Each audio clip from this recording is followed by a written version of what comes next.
अहिल्याबाई होलकर के कुछ प्रशासनिक और न्यायिक व्यवस्था के किस्से। आइए सुनते हैं रानी अहिल्याबाई के प्रशासनिक और न्यायिक व्यवस्था से जुड़ी घटनाएं। प्रशासनिक व्यवस्था बनाए रखने के लिए रानी अहिल्याबाई पति व ससुर का विरोध भी कर लेती थीं। उनके दो उदाहरण हैं जो इस बात की तस्दीक करते हैं। पहली घटना, बात उस समय की है जब मल्हारराव होलकर के अभिन्न मित्र बाजीराव पेशवा का निधन मालवा क्षेत्र में हुआ। पेशवा के परिवार के लोगों के वहां आने से लेकर सूतक शांति तक के सारे क्रियाकर्म, मृत्यु भोज, दान पुण्य का खर्च मल्हारराव ने दौलत के खजाने से किया। मातोश्री ने जब ये खर्च देखा तो बोली कि ये होलकर का घर पारिवारिक मामला है, सूबेदार जी ने ये मित्रता में किया है, इसलिए ये खर्च जनता के पैसों से नहीं बल्कि खासगी से होना चाहिए।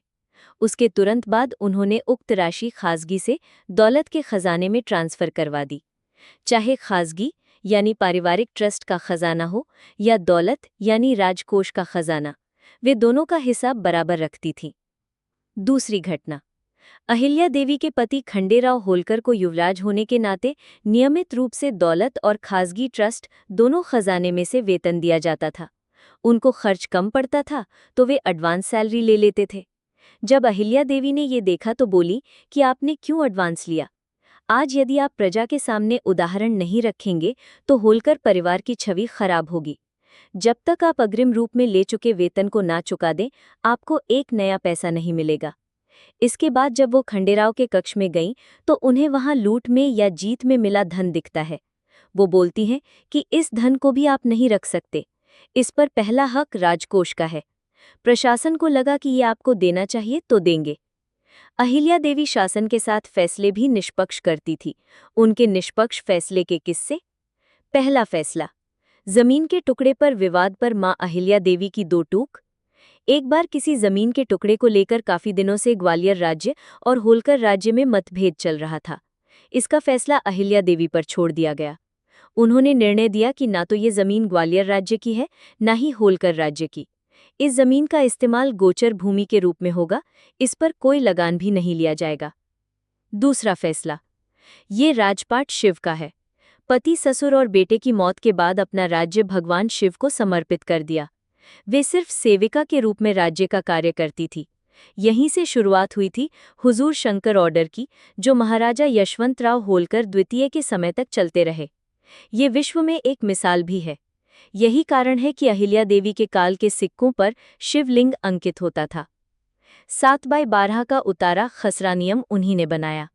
जमीन के मालिक होने के सबूत के तौर पर अहिल्या देवी ने 7/12 खसरा नियम बनाया। उनके शासनकाल में जब जमीन के विवाद आने लगे तो उन्होंने आवेदकों से जमीन पर लंबाई में 7 फलदार पेड़ और चौड़ाई में 12 फलदार पेड़ लगाने को कहा। इस तरह विभाजन बराबर हुआ। उसके बाद उन्होंने नियम बनाया कि फल आने के बाद 7 फलदार पेड़ों के फलों से होने वाली कमाई वार्षिक टैक्स के रूप में राजकोष में जमा करें और 12 पेड़ों के फलों से होने वाली कमाई अपनी आजीविका के लिए रखें। महाराष्ट्र राज्य का राजस्व विभाग अब भी इसके जरिए हर जिले की भूमि का रिकॉर्ड रखता है। मां अहिल्या देवी के व्यक्तित्व के ये पहलू भी बहुत खास हैं। वे भगवान शिव की अनन्य भक्त थी। अहिल्या देवी शिव की अनन्य उपासक रहीं। होश संभालने के बाद से मृत्युशैया तक महादेव के लिए समर्पित रहीं। बचपन में एक बार जब वो मंदिर जा रही थी, तभी औरंगाबाद परगने के ग्राम चौंडी में आए मल्हारराव होलकर की नज़र उन पर पड़ी। गोल सुंदर चेहरे वाली उस 10-12 वर्षीय बालिका के हाथ में पूजा की थाली, उन्नत ललाट, खिंची हुई भ्रुकुटी, मनोहर नासिका और बड़ी आंखों में कुछ ऐसा आकर्षण था कि मल्हारराव वहीं रुक गए। वे अहिल्या देवी के पिता मनकोजी तथा माता सुशीलाबाई शिंदे के घर पहुंचे और अपने पुत्र के लिए अहिल्या देवी का हाथ मांग लिया। ये संबंध बनते देर न लगी और 31 मई 1925 को जन्मी अहिल्या देवी का विवाह 1935 में खंडेराव से हुआ। अहिल्या देवी ने देश भर में बनवाए 65 मंदिर। मंदिरों के जीर्णोद्धार और पुनर्निर्माण के लिए अहिल्या देवी का नाम सम्मान से लिया जाता है। उन्होंने न सिर्फ अपने राज्य में बल्कि पूरे भारत में करीब 65 मंदिर, धर्मशालाओं का निर्माण करवाया। इसके अलावा सड़कें, कुएं, तालाब, बावड़ियां, घाट और पानी की टंकी को मूलभूत सुविधाओं के साथ बनवाया। महेश्वर में रहते हुए देश के दूरस्थ स्थलों जैसे अमरकंटक, बद्रीनाथ, केदारनाथ, अयोध्या, गंगोत्री, पुष्कर, मथुरा, रामेश्वर तथा हरिद्वार में धर्मशालाएं बनवाईं। उज्जैन में 9 मंदिर और 13 घाटों का निर्माण उनके नाम है। ये हैं उनके द्वारा कराए प्रमुख निर्माण। पहला, काशी विश्वनाथ मंदिर, वाराणसी।